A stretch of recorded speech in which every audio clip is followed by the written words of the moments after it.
Hi, everyone.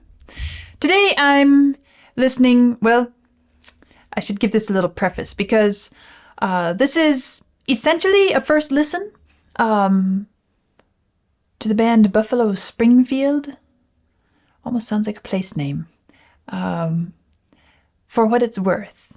And just as I sat down, Vlad told me, "You've actually heard this somewhere before." I said, "Really?" He said, "Yeah, you've heard it in Forrest Gump." And I said, "Oh, well, it's been a long time since I watched that movie, and I don't know if I'll recognize it. Anyway, it's my first intentional focused listen, and so I'll consider it my formal introduction to the band. I have a bit to read first, so we'll do that and then we'll listen. For what it's worth, Stop, Hey, What's That Sound, often referred to as simply For What It's Worth, is a song written by Stephen Stills. Stephen Arthur Stills is an American musician, singer, and songwriter best known for his work with Buffalo Springfield, Crosby, Stills and Nash, and Manassas. Okay, I've listened to Crosby, Stills and Nash, so I recognize that. As both a solo act and member of 3 successful bands, Stills has combined record sales of over 35 million albums. He was ranked number 28 in Rolling Stone's 2003 list of the 100 greatest guitarists of all time, and number 47 in the 2011 list. Stills became the first person to be inducted twice on the same night into the Rock and Roll Hall of Fame. According to Neil Young, Stephen is a genius. I guess I've listened to Neil Young, too. Performed by Buffalo Springfield, For What It's Worth was recorded on December 5, 1966, released as a single on Atco Records in December 1966, and peaked at number 7 on the Billboard Hot 100 chart the spring of '67. Buffalo Springfield was a rock band formed in Los Angeles by Canadian musicians Neil Young, Bruce Palmer, and Dewey Martin, and American musicians Stephen Stills and Richie Furay. Their music combined elements of folk music and country music with influences from the British invasion and psychedelic rock. Like contemporary band The Byrds, they were key to the early development of folk rock. Buffalo Springfield was inducted into the Rock and Roll Hall of Fame in 1997 and briefly reunited for a comeback tour in 2011. Oh, interesting. In 2004, Rolling Stone magazine ranked For What It's Worth at number 63 on its list of the 500 greatest songs of all time. Although For What It's Worth is often considered an anti-war song, Stephen Stills was inspired to write the song because of the Sunset Strip curfew riots in Los Angeles in November 1966. A series of early counterculture-era clashes that took place between police and young people on the Sunset Strip in Hollywood, California. The same year, Buffalo Springfield had become the house band at the Whiskey A Go-Go. Okay. Well, there are some big names in this lineup, I guess, and it's going to be fun to explore another kind of folk rock-oriented band. So let's see how this sounds.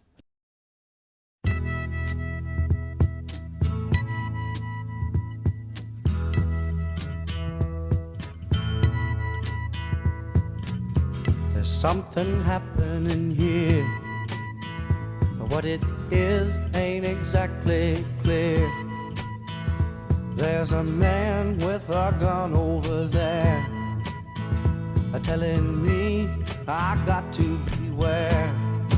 I think it's time we stop, children. What's that sound? Everybody look what's going down.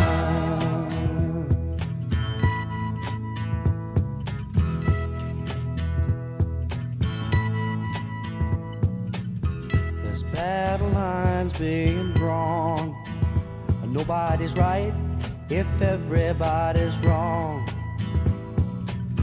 Young people speaking their minds are getting so much resistance from behind. Every time we stop, hey, what's that sound? Everybody look what's going down.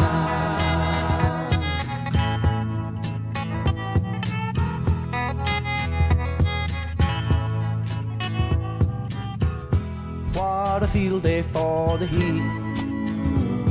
1,000 people in the street, singing songs and carrying signs, mostly say hooray for our side.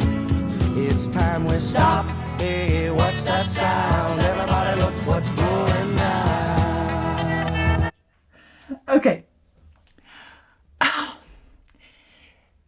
In a way, this reminds me of the Bob Dylan pieces I've listened to. It's partly the topic, it's partly the style. It's not Bob Dylan's voice, but something about it just makes me think Bob Dylan. And now this line, well, I want to back up just a little bit because I was intrigued by the sort of guitar interlude, not really a solo, but it had this sort of rippling sound. And then I kind of liked, it was followed by the line, "What a field day for the heat." And I suddenly started thinking backwards through what I had just heard and imagining it as being heat waves. Well, I want to go back and listen to that, so I'll start here. From behind, time we stop. Hey, what's that sound? Everybody look what's going down. Here, you can almost imagine the heat waves rising from pavement. What a field day for the heat. 1,000 people in the street, singing songs and a carrying signs. Mostly say hooray for our side.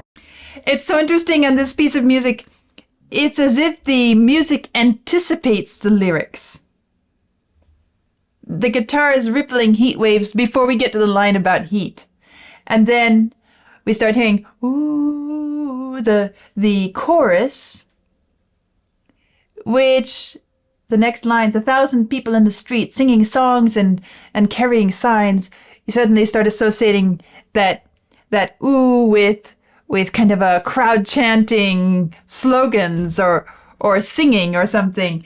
But the music anticipates what's going to come in the lyrics. And it's a bit different than placing it right in the moment or illustrating it right after it's sung. Singing songs and a carrying signs. Mostly say hooray for our side. It's time we stop. Hey, what's that sound? Everybody look what's going down.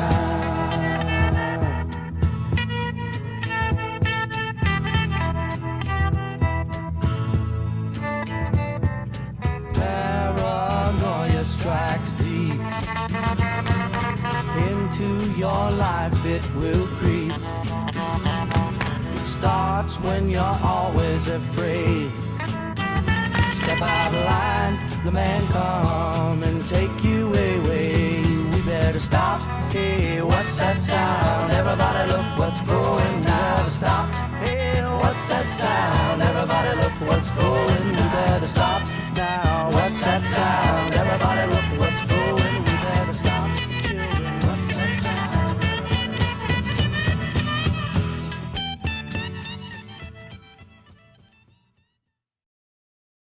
Okay. I guess I can't say that I really hear this as an anti-war song. I can understand how it could be used as one, but to me, it doesn't come across as that being the main purpose or main message, main goal of the piece of music. I guess a line that really stands out for me is where it's talking about singing songs and carrying signs, mostly say, hooray for our side. It's time we stop. Okay, first let me talk about this stop. Stop, children, what's that sound? Such a great, well, as I was saying, there was a portion of the song where the music was anticipating the lyrics. But in this moment, this kind of refrain, it's time we stop, children. What's that sound? We hear stop, and as we hear stop, we are stopped in our tracks. And it's not like it's being yelled at us. It's as if we're just being held up, almost like someone grabs us by the collar and we can't step forward. Stop, stop, as if you're about ready to step out in the street, and there's a car coming and some friend grabs you from behind and just stops you. Stop. The music, everything is cut so abruptly there. And it's so effective. Stop, children. What's that sound?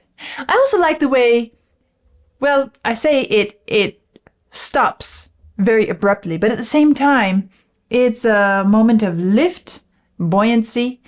If we are feeling the music, I think it's time we stop, children. What's that sound? And then it, that's the peak, and then it falls down very naturally. It's time we stop, children. What's that sound? I like the way that feels every time they sing it. And I feel like it's such a good refrain, such an appropriate musical setting of those lines. And this idea that I get from this, more than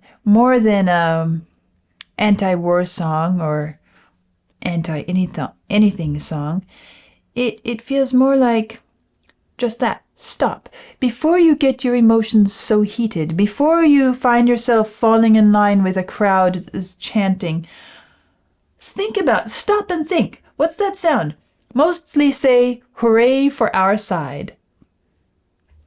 What's the point? And again, there's battle lines being drawn. Nobody's right if everybody's wrong. I mean, to me, the message in here is so appropriate for so many contexts. And it's not really preachy. Even though it says children, it doesn't feel like I'm being talked down to by some parent figure. At the same time, it does feel very parental in its advice. It's a funny little balance here, but I feel like they struck just the right balance. Something about this feels so Bob Dylan. I'm struggling to remind myself that this is not Bob Dylan. After I stop listening, I start to say he with Bob Dylan in my mind. Going to have to work on that one. Maybe I need to listen to some more Buffalo Springfield just to clarify the scene a bit. And then it comes a bit later in the song, paranoia strikes deep. Into your life it will creep. It starts when you're always afraid. Step out of line, the men come and take you away. And immediately we're brought back to this refrain. We better stop. What's that sound? Stop. Everybody look. What's going down? You better stop. Everybody look. You better stop. Children, what's that sound? The idea that when you start to feel yourself reacting out of fear, you start to feel this sense of paranoia about, I don't know, the other side, the other part of the world that you're supposed to be fighting against or working against, protesting against. Somehow it is a call to be reasonable, a call to calm the passions, calm your nerves, take a step back and really analytically, thoughtfully assess, and don't just paint everything with a broad brush. Take the time to understand the complexities, the different elements of the situation, and understand that it's not all black and white. To me, that is what this song is about. And I feel like, well, it fits the era, certainly, with all the Vietnam War protesting and young people picking up social causes, reforms, which were very needed. Very needed. But at the same time, it's a call to make sure that what we're doing is effective.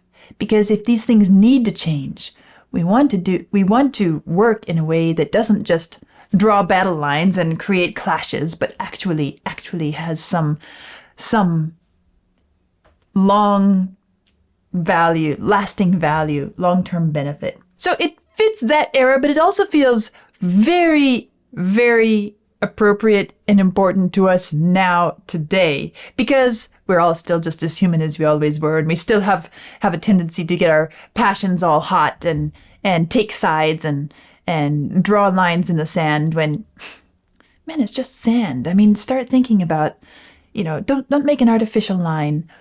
Find what really makes sense and is valuable.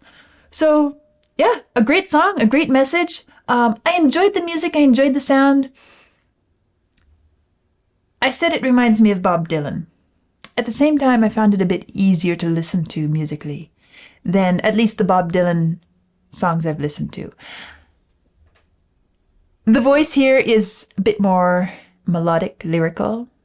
Bob Dylan's voice, well, if you watch my first listens of Bob Dylan, you'll see that I haven't fallen in love with his voice yet. Not saying I won't, but I haven't yet. That's the truth of the matter. And so the listening experience of this song was also pleasant and nice, and I liked the lilt and the way it rides, it peaks, it falls, it carries us on. I like the rhythmic placement of the lyrics. Sometimes there are spaces. Sometimes it moves quickly through multiple syllables. All of that coming together, it was a nice experience and I enjoyed it. So that's my first exposure to Buffalo Springfield, and as I said, I should listen to a bit more just to get a clearer picture of who they are, separate from, let's say, Bob Dylan, for example. But very nice, and that's for what it's worth. Well, for what it's worth, I've listened to it. I'll see you all soon.